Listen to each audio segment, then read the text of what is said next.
Plus 49. Welcome y bienvenidos. I am Sir Arteaga, and this is another episode of Plus 49. Our guest today is Fabian. He is the co-founder and managing partner from Migrando, and we will ask him everything around the new Migration Act. Let's start.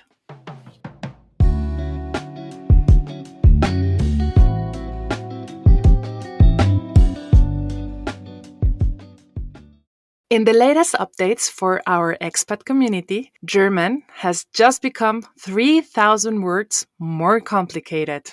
The latest edition of the Duden, Germany's most famous dictionary, has introduced a host of new entries that reflects the evolving language landscape. For example, terms like Klimakleber or climate glue, referring to the climate activist, have made their debut, while others like ChatGPT highlighted technological advances. The new Duden, released last 19th of August, expands to 151,000 keywords, making it more comprehensive than ever before. These new words aren't just random. They mirror the crisis, wars, and even the culinary trends of recent years. Think of Balkonkraftwerk for small-scale solar power units, or Deutschlandticket for the National Public Transport Pass. Each word is a snapshot of what's happening on everybody's minds lately. But with new entries, some older terms have been retired. The Duden editors have removed 300 words that are rarely used today. Words like Frigidea and UMTS cell phone are now history, and spelling variants like Thunfisch have been streamlined to simple Thunfisch with an H. However, not all deletions are permanent. The term Hackenporsche, a humorous name for a shopping trolley, has made a comeback after public outcry when it was removed in the previous edition. This 29th edition of the Duden not only includes the latest linguistic trends, but also adopts recent spelling changes by the German Spelling Council. And also, do not forget that in September, the word of the youth is crowned. At the moment, you can vote for your favorite one. The words in the running are YOLO, Talajón, Hölle Nein, or Jür. Just when we think we got some German in us, the words change again.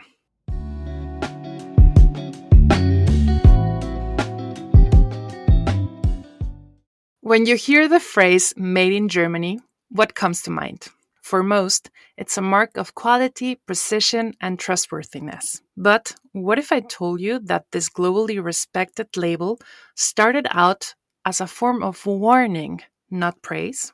Let's journey back to the late 19th century, a time when British industry dominated the world. The British government, concerned about cheap foreign goods flooding their markets, decided to take action.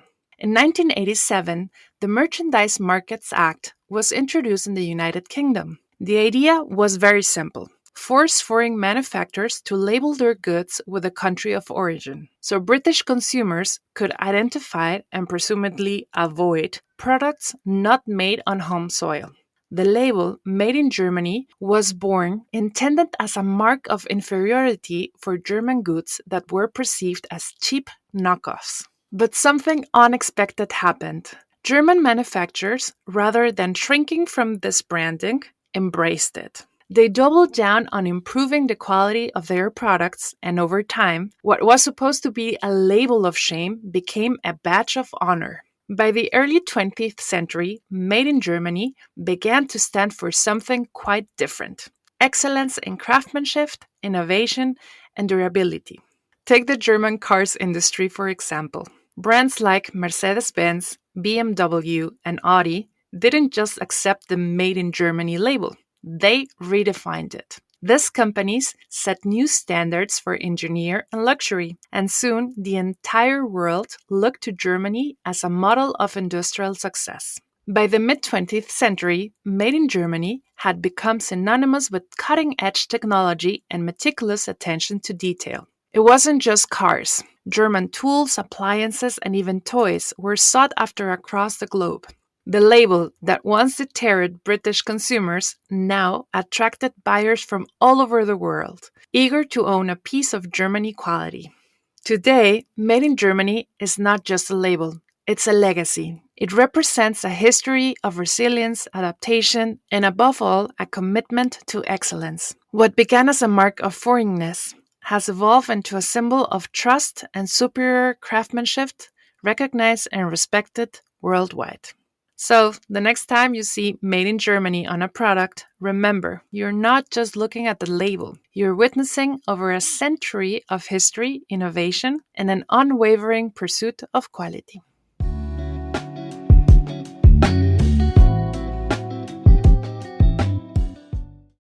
Today, we have a very special guest joining us. Someone who's making a difference in the lives of thousands seeking a new beginning in Germany. I'm thrilled to introduce Fabian Graske, co-founder and managing partner of Migrando Attorneys. Migrando is a firm that is at the forefront of assisting individuals on their path to naturalization, navigating the often complex legal landscape with expertise and care. Fabian, it's great to have you with us today.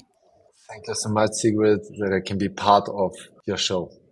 Let's start with the new naturalization law that has been enforced in Germany since June 2024. What are the most important changes and what are the advantages and the disadvantages?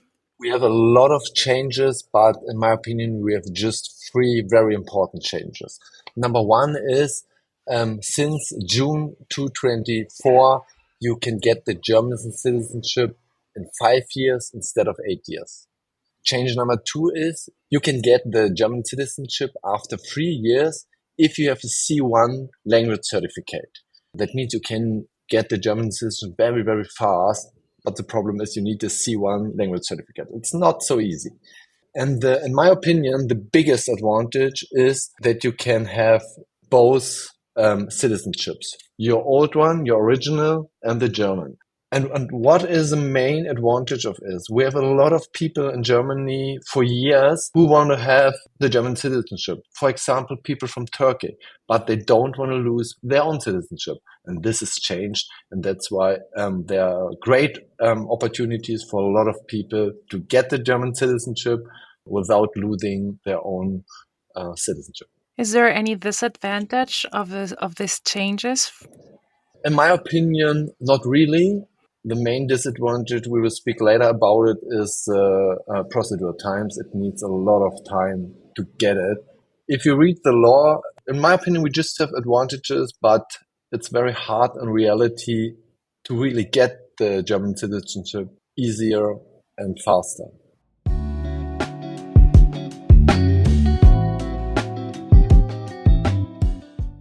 We keep hearing that the immigration and naturalization authorities, especially in Berlin, are massively overloaded, and that the processing times are even for several years are a rule, so to say. Is it true? And if so, what tips can you give? Yes, you're completely right. We have a very big overload, especially in Berlin. What are the reasons for it? In my opinion, we have three reasons for it. Number one is we just have, especially in Berlin, less qualified employees in the authorities. It's one of the main issues why it takes so much time. Number two, everything knows it if he lives in German. Um, the digitalization is not existing or incomplete. I don't know when it will change. hopefully in the next 10 years, but this is for a very successful country as German is or was a horrible problem. But the main problem is problem number three. We have a completely document chaos in the authorities. What does it mean? Between the receipt of the document and the examinations, there are sometimes months or years, which means that the same documents are requested again and again and again and again. And this makes foreigners, applicants desperate, completely desperate. Hopefully it will change in the next years. And this is one of our main tasks we have to solve, that a lot of people get easier and faster the German citizenship. Definitely, digitalization is one of the key problems in Germany. This is something probably every one of the expats here and internationals have had problems with. But hopefully, this can change and even faster than the next 10 years. Otherwise, we're going to have a little bit of a heart attack here.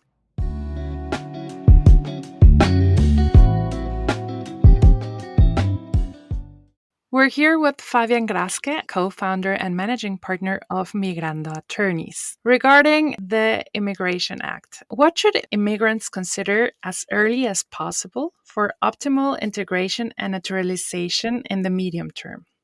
Also there I have especially three hints. In my opinion, three very, very, very important hints. Number one is language, language, language. You have to learn German and have to achieve at least a B1 language certificate. Very, very important. I know it's hard because German isn't a language. It's easy to learn, but you have to do it. Number two is you need money. What I mean with it, you have to be away from the job center. There are different possibilities. Try to get a good job, and if you're not quite good qualified, make an education. I know, especially if you're older than 25, it's sometimes a hard way because if you make an education, you don't earn in the first 3 years so much money, but please do it. It will help you a lot. And hint number three is very important for a lot of countries. I will mention you in some seconds. You need a valid national passport. Is one of the main problems to get the German citizenship. If you don't have it, and if you don't can get a national pass, you need some proof why you don't get it. This is important. You can get the German citizenship without a valid passport, but then you need a proof of it, why you can't. And this is particularly problematic for a lot of people in Germany, but especially for people from Afghanistan, Eritrea, Ukraine, and Somalia. And if you need some help, Migrando can help you with it. But this is one of the worst and problematic things we have with foreigners in Germany. Before we leave you to your daily works, tell us a little bit about Migrando and what do you do? What are we doing? We're helping a lot of people, thousands of people a year to get the way with us to getting the German citizenship and solve their problems. And some hint of me, visit our website, migrando.de. Why you should or you can do it. We have a test on our website where you can check in 3 minutes if you can get the German citizenship or when you can get it. And this will help you to find out if you're qualified for it or not. So hopefully I can get my next citizenship in the next 5 months before I drive myself crazy. I will help you. Perfect. Fabian, thank you so much for being here today. And I really hope to have and seek for your advice in a couple of more shows. And thank you again. Thank you too.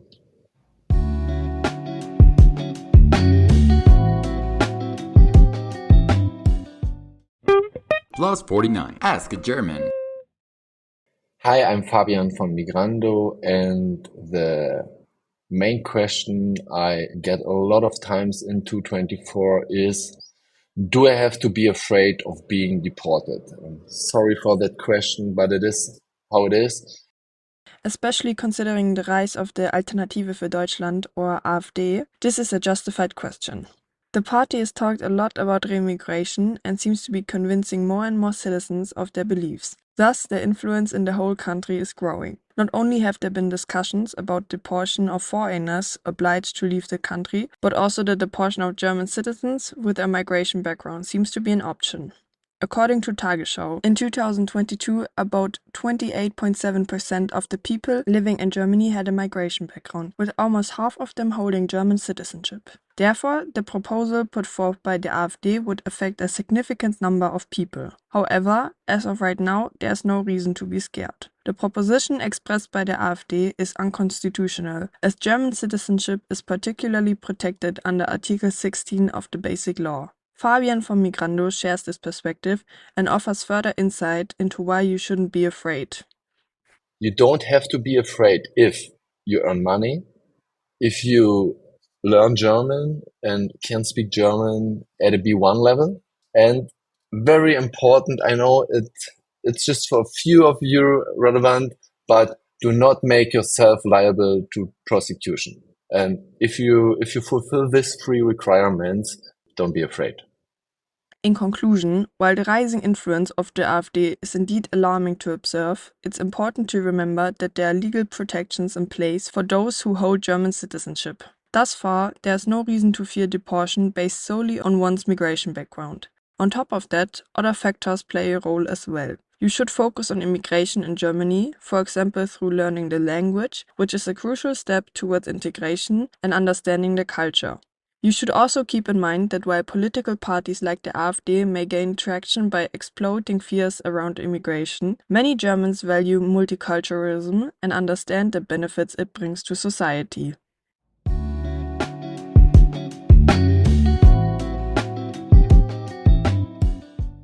This is the end of our 10th program here at Expat Berlin. Thank you so much for listening and being part of this very small journey. The whole team of Expat Berlin is very grateful to be able to make the show, and we hope to be with you next week. My name is Sigrid Arteaga. We hope you enjoy these last days of summer. Vote for your favorite youth word, and don't forget, YOLO. Nos vemos la próxima semana.